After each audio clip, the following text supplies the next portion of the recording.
দেশের কারাগারগুলোতে বইছে নির্বাচনী আমেজ। ৭৪টি কারাগারে হয়েছে মক ভোট। এবারে নির্বাচনে পোস্টাল ব্যালটে গণভোট এবং জাতীয় নির্বাচনে ভোটাধিকার প্রয়োগ করবেন কারাবন্দীরা।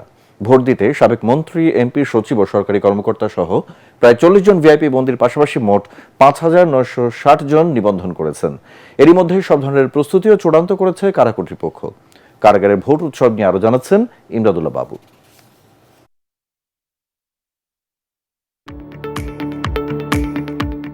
ত্রয়োদশ জাতীয় সংসদ নির্বাচন ও গণভোট দেশের ইতিহাসে প্রথমবারের মতো ৪ দেয়ালে আটক বন্দীদের মধ্যেও এনেছে উৎসবের আমেজ। কেন্দ্রীয় ও জেলা মিলে এবার ৭১টি কারাগারে হচ্ছে পোস্টাল ভোট। প্রায় ৮৪,০০০ কারাবন্দীর মধ্যে গণতান্ত্রিক অধিকার প্রয়োগ করতে আবেদন করেছিলেন ৬,২৯০ জন। যাচাই বাছাই শেষে নিবন্ধিত হয়েছেন ৫,৯৬০ জন বন্দী। নিবন্ধিত কারাবন্দীদের মধ্যে পতিত আওয়ামী লীগ সরকারের বেশ কয়েকজন মন্ত্রী, এমপি ও প্রশাসনের আমলাসহ ৫৮ জন রয়েছেন।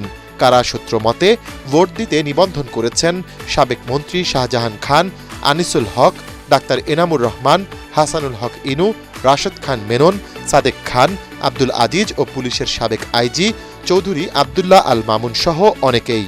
আইজি প্রিজন্স জানিয়েছেন, এজন্য ইসির নির্দেশনা অনুযায়ী কারাগারে তৈরি হয়েছে বুথ ও নজরদারি ব্যবস্থা। সাবেক মন্ত্রী, এমপিদের মধ্যে ৪০ জনের কিছু অধিক সংখ্যক তারা রেজিস্টার করেছেন। এছাড়া অন্যান্য হাই প্রোফাইল অনেক বন্দী আছেন, তারা রেজিস্টার করেছেন। কারাগারগুলোতে ওই ট্রেনিং খাম এবং ব্যালট এবং ওগুলো আমরা তাদের কাছে পাঠিয়ে দেব এবং তারা এই এক্সারসাইজ মানে অ্যাকচুয়াল ভোটিং এর আগে তারা পুরো জিনিসটা কিন্তু হাতে কলমে দেখবে। শুধু তাই নয়, এবারের নির্বাচনে আরও এক ব্যতিক্রম।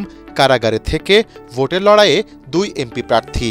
গোপালগঞ্জ ১ আসন পেতে কারাগারে থেকেই ভোট করছেন স্বতন্ত্র প্রার্থী আশরাফুল আলম শিমুল এবং গণ অধিকার পরিষদ মনোনীত প্রার্থী কিবরিয়া মিয়া। আরপিও অনুসারে উনি এলিজিবল ক্যান্ডিডেট হয়েছেন।